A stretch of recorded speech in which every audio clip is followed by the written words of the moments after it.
ये एक और बहुत ही जबरदस्त प्रॉब्लम है जेईई एडवांस के लेवल की, और ये यंग्स डबल स्लिट एक्सपेरिमेंट से जुड़ी हुई प्रॉब्लम है।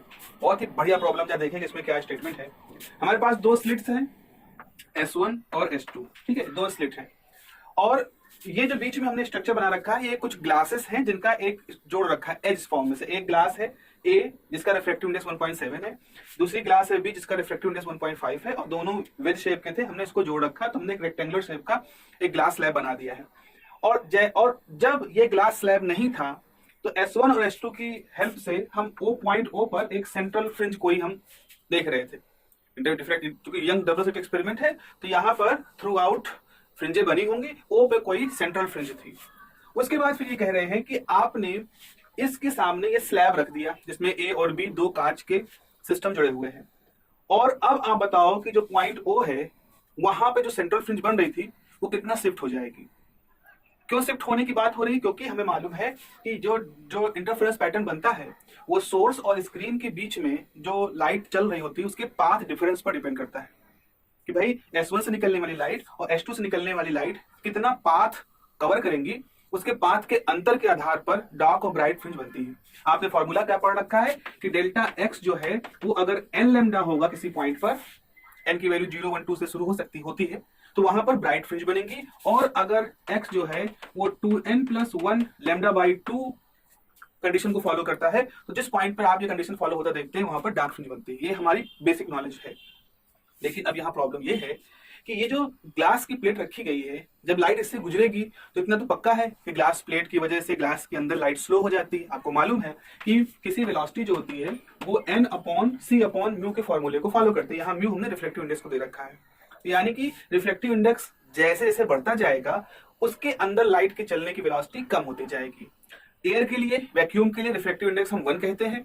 तो एयर या वैक्यूम में वेलोसिटी ऑफ लाइट v जो उस मीडियम की वेलोसिटी वो वेलोसिटी ऑफ लाइट के बराबर होती है। तो एयर एक ऐसे मीडियम की तरह से हम देखते हैं जिसमें v c के बराबर ही होता है। लेकिन अगर यहाँ कोई और वेलोसिटी, आप कोई और रिफ्लेक्टिव इंडेक्स का मीडियम मानोगे तो v की वैल्यू कम हो जाएगी। तो इसका मतलब ये निकल के आता है कि जब लाइट S1 से निकल के आगे बढ़ेगी, S2 से निकल के आगे बढ़ेगी, पॉइंट O पे पहुंचेगी, तो पॉइंट O तक उसके बीच में पार्ट डिफरेंस आ जाएगा। आप कहोगे सर पार्ट डिफरेंस तो सेम ही होना चाहिए क्योंकि स्लैब है, लेकिन यहाँ पर कैच पॉइंट क्या है कि जब लाइट यहाँ से निकल रही है तो थोड़ा सा हिस्सा, तो देखो इतना हिस्सा वो रिफ्लेक्टिव इंडेक्स B वाले मीडियम में चल रही है, फिर इतना बड़ा हिस्सा जो है, इतना बड़ा हिस्सा जो A वाला है यहाँ से यहाँ तक, वो इतना बड़ा हिस्सा A में चल रही है। तो जहां रिफ्लेक्टिव इंडेक्स 1.5 है वहां उसकी वेलोसिटी कुछ और होगी, तो वो कुछ और टाइम ट्रेवल करेगी। उसके बाद जो ये वाला हिस्सा है यहाँ रिफ्लेक्टिव इंडेक्स ज्यादा और स्लो हो जाएगी, तो थोड़ा ज्यादा समय यहाँ पर स्पेंड करेगी। तो यहाँ से जब निकलेगा तो पाथ डिफरेंस कुछ और ऑप्टिकल पाथ वहां पर दिखाई पड़ेगा। यहाँ पर देखो S2 में जब लाइट इस रास्ते को चल रही है, ज्यादा बड़ा पार्ट 1.5 रिफ्लेक्टिव इंडेक्स वाले मीडियम में चल रही है। उसके बाद थोड़ा सा पार्ट है जो कि वो 1.7 वाले रिफ्लेक्टिव इंडेक्स के मीडियम में चल रही है। तो इस पूरी प्रॉब्लम का जो कैच पॉइंट है वो ये है, आपको इस लाइट और इस लाइट के बीच में जो रिलेटिव ऑप्टिकल लेंथ है उससे एक पार्ट डिफरेंस कैलकुलेट करना है।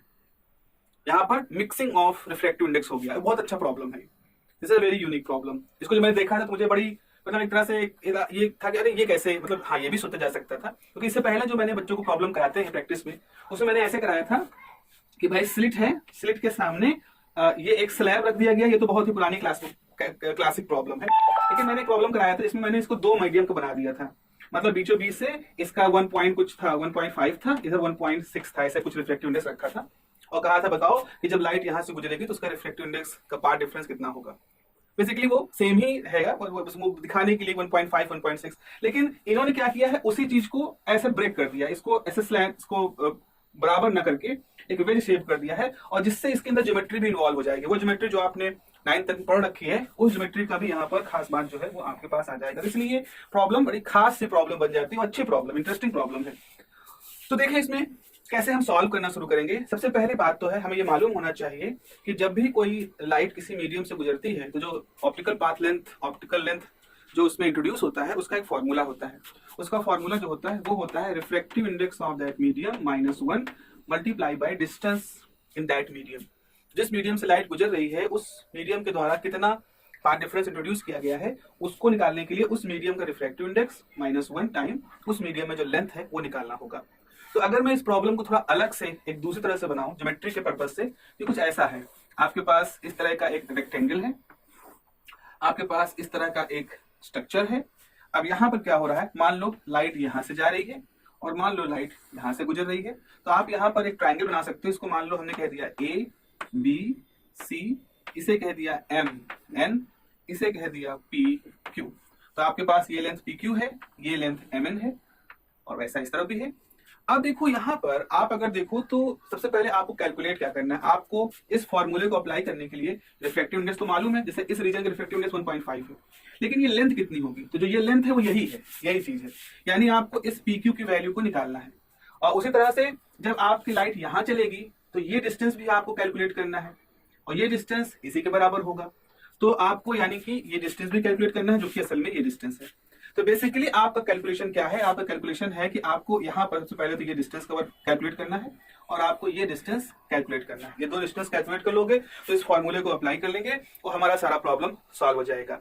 और ये कैलकुलेशन समझना है आपको, हालांकि है बहुत ही बेसिक सा। अच्छा, और भी क्या बताया गया है, आपको ये बताया गया है कि जो S1 और S2 स्लिट है, इनके बीच की दूरी जो है 2 मिलीमीटर है। तो आप देखोगे ये डिस्टेंस भी कितना हो जाएगा, 2 मिलीमीटर हो जाएगा। और ये भी क्वेश्चन दे रखा है कि ये जो डिस्टेंस है टॉप से यहाँ तक की, ये 1 मिलीमीटर है, ये डिस्टेंस भी 1 मिलीमीटर है। तो ओवरऑल डिस्टेंस 4 मिलीमीटर है, और थिकनेस जो दी गई है इसकी, वो दी गई है 12 माइक्रोमीटर, 12 माइक्रोमीटर ये डिस्टेंस दी गई है। इसका मतलब है कि आप जब भी ये कैलकुलेट करोगे, आपको ये डिस्टेंस और इस डिस्टेंस को कैलकुलेट करोगे, इट मस्ट बी 12 माइक्रोमीटर, या कह लो इस डिस्टेंस को और इस डिस्टेंस को जब भी कैलकुलेट करोगे, क्योंकि ये दोनों सेम ही है, इट मस्ट बी 12 माइक्रोमीटर। कैसे कैलकुलेट करेंगे, अब देखो यहाँ पर सिमिलरिटी का एक थ्योरम लगेगा, क्योंकि हमारे पास ए से लेकर के एम तक की डिस्टेंस कितनी है, 2 + 1। तो हमारे फॉर्मूले, हमारे इस डायग्राम के हिसाब से ए एम जो है, ए से लेकर एम जो है, it is of 3 millimetre, sorry it is of 3 millimetre, ये 1 और ये 2, तो टोटल 3। और एपी कितना है, एपी जो है ये है 1 मिलीमीटर, ठीक है ना, यानी कि ये डिस्टेंस 1 मिलीमीटर, ये डिस्टेंस 3 मिलीमीटर, और ये हमारा एक ट्राइंगल है। तो आप देखो ये इस तरह का जो ट्राइंगल है, ये दोनों ट्राइंगल सिमिलर। एक ट्राइंगल कौन सा बन रहा है, हमारे पास एक ट्राइंगल बन रहा है ए पी क्यू, ये वाला ट्राइंगल, एक एपी, और एक बड़ा ट्राइंगल बन रहा है, एक बड़ा ट्राइंगल बन रहा है, और एक ट्राइंगल कौन सा है, ए एम एन, और ये दोनों सिमिलर ट्राइंगल है। सिमिलर ट्राइंगल मतलब ये एंगल तो कॉमन है, देखो ये एंगल कॉमन है दोनों में, ये भी 90 डिग्री है, ये भी 90 डिग्री है, क्योंकि ये दो पैरेलल लाइनें हैं, तो जो ये कट कर रहा है ये एंगल भी सेम होगा। तो ये ए पी क्यू एक ट्राइंगल है जिसके तीनों एंगल, और जो ए एम एन ट्राइंगल है इसके तीनों एंगल सेम है, तो सिमिलर ट्राइंगल है। अब यहाँ पर आई थिंक उसको नाम है थेल्स थ्योरम शायद कहते हैं, यूक्लिड की बुक के जमाने की वो थ्योरम है, थेल्स थ्योरम, जिसमें सिमिलर ट्राइंगल्स के करस्पॉन्डिंग जो साइड्स होते हैं उनका रेशियो सेम होता है। यानी कि ये थ्योरम कहती है कि अगर आप ए एम, यानी ये बड़ा वाला A M upon A P लोगे, A M upon A P, तो इसकी वैल्यू इस M N upon P Q के बराबर होगी, दोनों का रेशियो बराबर होगा। तो इसका मतलब है अगर ए एम 3 है और ए पी जो है 1 है, तो जो एम एन होगा वो और जो पी क्यू होगा वो भी उसी रेशियो का होगा। यानी कि mn की वैल्यू हमेशा 3 टाइम pq होगी, यानी ये जो mn है इसकी वैल्यू हमेशा 3 टाइम होगी इसकी pq की। अब जरा इस चीज को दोनों को जोड़ के देखो, आखिर mn की वैल्यू 3 टाइम pq कब हो सकती है, जबकि हमें मालूम है कि mn plus pq is always 12 micrometre. तो इसका मतलब है अगर हम 3 pq कर दें mn की वैल्यू और प्लस pq बराबर 12 माइक्रोमीटर कर दें, तो यहां से pq की वैल्यू आ जाएगी 12/4 यानी 3 माइक्रोमीटर।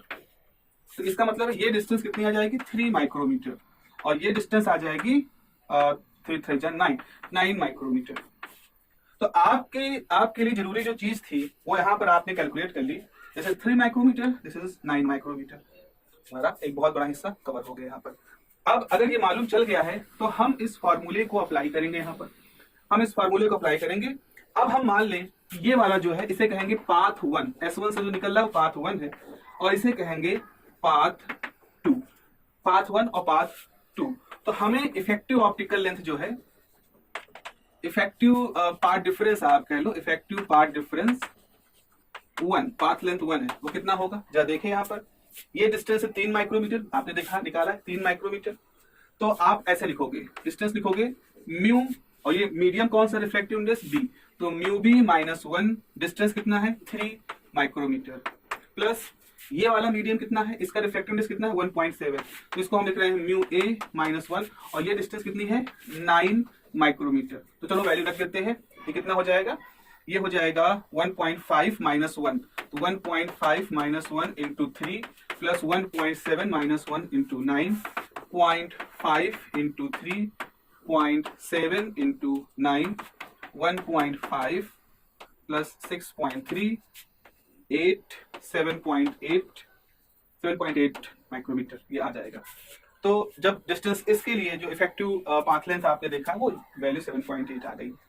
अलोंग पाथ 2 क्या होगा, अलोंग पाथ 2 इस पाथ के लिए देखो, तो यहाँ पर ये 9 माइक्रोमीटर होगा, ये डिस्टेंस 9 माइक्रोमीटर होगी, ये डिस्टेंस 3 माइक्रोमीटर होगी, तो ये हो जाएगा mu B -1 9 micrometre plus mu A -1 3 micrometre. Okay, so mu B क्या हो जाएगा 1.5 -1 इंटू 9, 1.7 -1 इंटू 3, तो ये हो जाएगा 0.5 इंटू 9, 0.7 इंटू 3, तो ये कितना हो जाएगा 4.5 प्लस 2.1 है ना, ये हो जाएगा 6 और 6.6 आगे आपके पास माइक्रोमीटर। यानी कि जब लाइट यहां से मूव कर रही है तो उसके लिए इफेक्टिव जो डिस्टेंस है इट इज लाइक 7.8 और यहां से जब मूव कर रही है तो it is like 6.6 micrometre due to the difference of the refractive indices. तो हम निकालेंगे तो नेट डिफरेंस कितना आएगा, तो जो नेट डिफरेंस आएगा वो होगा 7.8 माइनस 6.6 और ये आ जाएगा 1.2 माइक्रोमीटर। ठीक है, अब हमें ये निकालना है कि जैसे ही आपने ये इस तरह का मीडियम यहाँ पे रख दिया तो फ्रिंजे जो है, क्योंकि पार्ट डिफरेंस तो इफेक्टिव पार्ट डिफरेंस यहाँ पर 1.2 माइक्रोमीटर का था।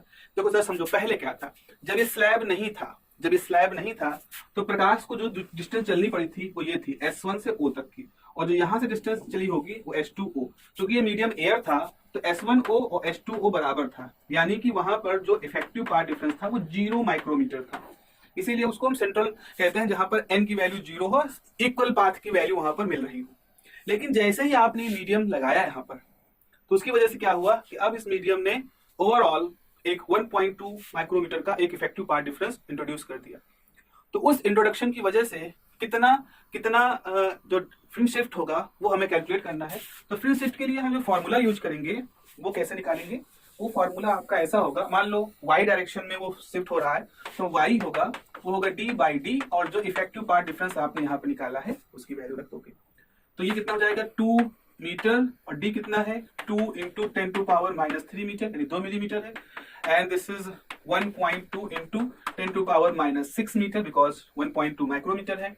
तो ये 2 कैंसिल हो जाएगा, ये ऊपर जाएगा, हो जाएगा 1.2 इंटू 10⁻⁶ से ऊपर जाएगा 3 हो जाएगा, तो 3 मीटर यानी कि 1.2 मिलीमीटर।